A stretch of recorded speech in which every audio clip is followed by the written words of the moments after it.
when I was recruited for this job, I said, well, what the hell do you want me to say? And I was told 3 simple words: tell the story. So I'm gonna try to tell you all the story. I was gonna recognize a bunch of people, but Shanda's already done that, and thank you, Shanda. The story for me begins on July the 4th, 1972.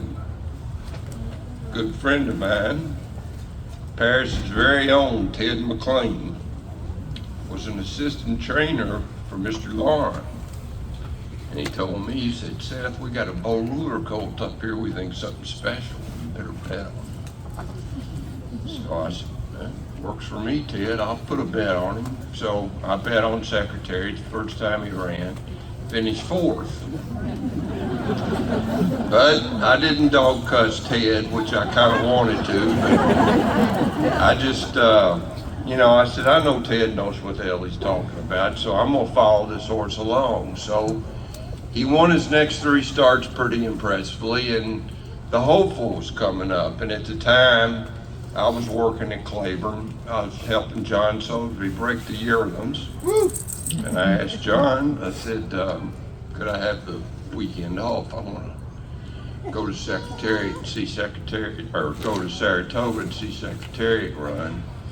I'd been there every summer since I was 15. I was 23 now, so I wanted to keep that tradition going. And I went up there, saw him win the hopeful very impressively, was tremendously impressed by him, but I was just a grunt working at Claiborne Farm and never thought that I would have anything to do with it. While I was up there, I was around Mr. Woody Stevens, who trained some horses for my father, and he had a 2-year-old for us called Sham that we actually owned. And Woody said he liked him. We had liked him at the farm. He said, I'm gonna run him when we get back down to Belmont. He said, I don't think he'll win, but I think he'll run pretty good and he might win his next start. So he did run him when he got back to Belmont. The horse finished 3rd. And I talked to Woody, he said he's gonna run him back on September 13th. So I went up there to watch him run. And the morning of the race, I was standing out on the track side there.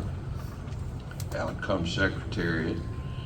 Here comes Penny, Luce, and Lauren right side by side.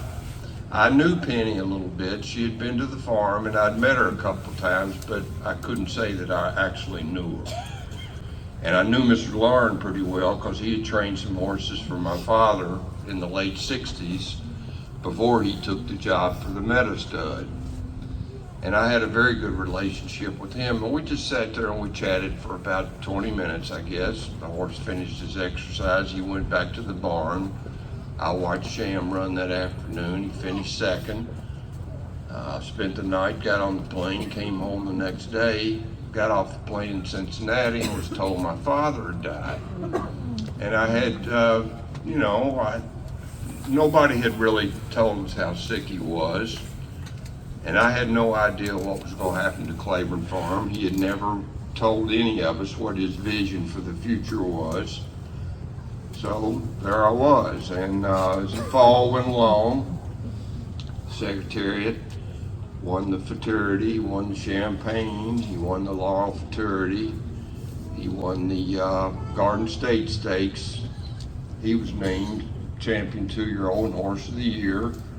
And the powers that be at Claiborne decided that I was going to assume control of the stallion operation.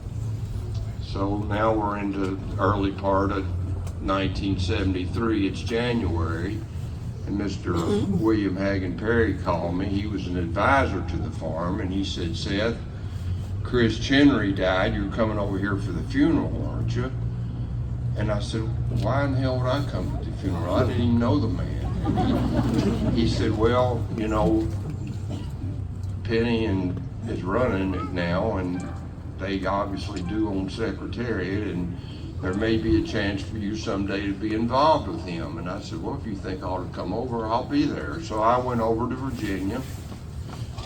He explained to me riding to the funeral about estate taxes, which 23 years old, I didn't know a whole heck of a lot about, but he just told me to tell Penny that I was very sorry about Mr. Chenery, and if ever I could help him out with Secretariat in any way, that I'd be more than happy to. So that was the middle of January, and it was close to the end of February. She called, Miss Penny called and said, Seth, John Fager, who was their lawyer, and Elizabeth Ham, who was executrix for the estate, and I are flying to Lexington, and we'd like to meet with you and the Claiborne lawyer, who was a man named Gail Money. So we met at the coach house, and I guess I had an inkling of what they might want, but I surely didn't know what the heck I was getting myself into. And I thought, what kind of money are we talking about here? I mean, this is my first rodeo, so I looked, and my father had syndicated Nijinsky in 1971 for $170,000 a share. And Nijinsky had been champion 2-year-old in Europe. He'd been champion older horse in Europe. He had won the European Triple Crown, and I thought, well, that's a pretty good benchmark. This horse has been Horse of the Year. He ain't winning Triple Crowns yet, but maybe he could possibly be a factor in them. At the time, Sons of Bull Ruler, there was a big question mark as to whether they would run 1.25 miles or not. So the Derby was very much in question, but the horse was Horse of the Year, and he had a pretty good floor under him. So I don't really have any idea what Penny and Mr. Fager, Mr. Fager, I always wanted to call him Dr. Fager.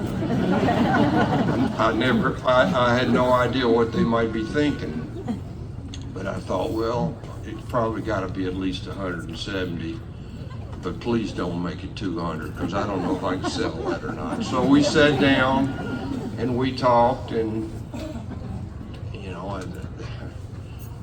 I think they really had 200 in mind. Sarah, you might know better than I, but anyway, I didn't want to go there because I didn't know if I could sell it.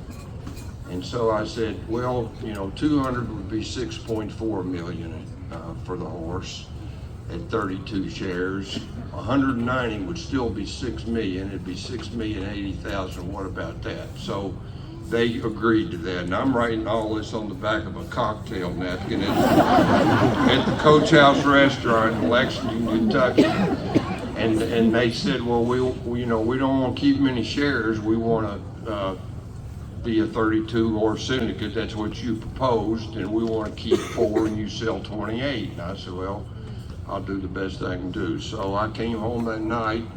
I went to the office the next day. I got out a list of all the people that had horses on the farm. I wrote it down, a bunch of names from that. I went back to the list of my father had syndicated Buck Passer. I got some names off of that. And then I got the Nijinsky list, and I got some names off of that. And I probably had, probably 35, 40 names.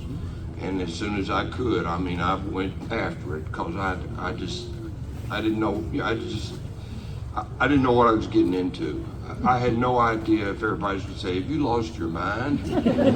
But so I went for, as they say, the low-hanging fruit. I called Mr. Phipps first because he had lost the horse in the coin flip. I said, surely to God he'll take it.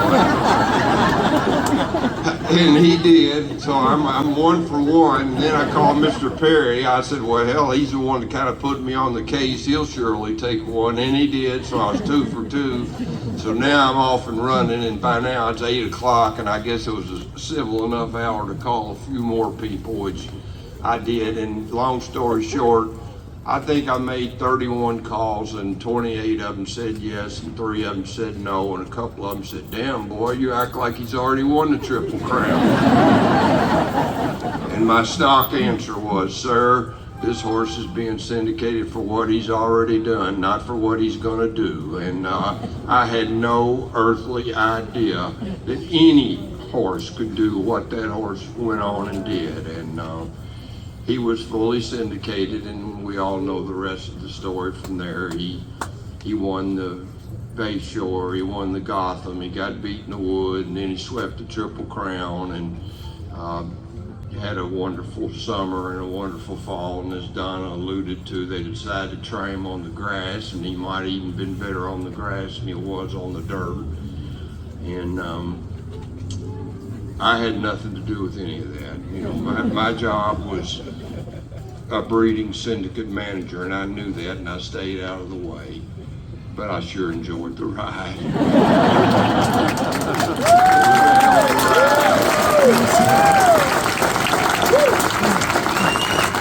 But I think all y'all enjoyed it too. You wouldn't be here today if you hadn't. But my real involvement it kicked in 50 years ago today in about 2 hours, because he landed at Bluegrass Field about a little after 2 o'clock, and police escort and brought him to Claiborne Farm. He got there about 3, and we put him in his sire's bow ruler stall, and his stud career is well documented. And was he a great stallion? Woo! In a lot of ways, yes, because, Stormcat was out of a Secretariat mare, Gone West was out of a Secretariat mare, Seattle Slew was out of a Secretariat mare, so yeah, he was a great stallion, not in the way people wanted him to be. They wanted him to produce another one just like him, which was not possible. It ain't been done in 50 years since then. So, the most asked question that I have gotten through the years is, what was he like? And as I think back on it, all of us here went to high school. There was somebody in our class that was the most athletic. There was somebody in our class that was the best looking.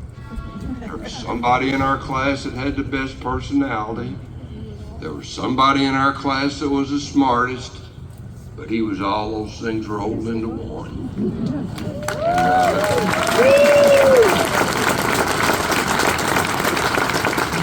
That's the best way I know to sum it up. I think today's a great day for Paris and Bourbon County. I appreciate everybody being here, and I want to say a special thanks to the people of this community who have always supported the horse industry and let Bourbon County do what it does best, and that's raise championship caliber thoroughbred racing.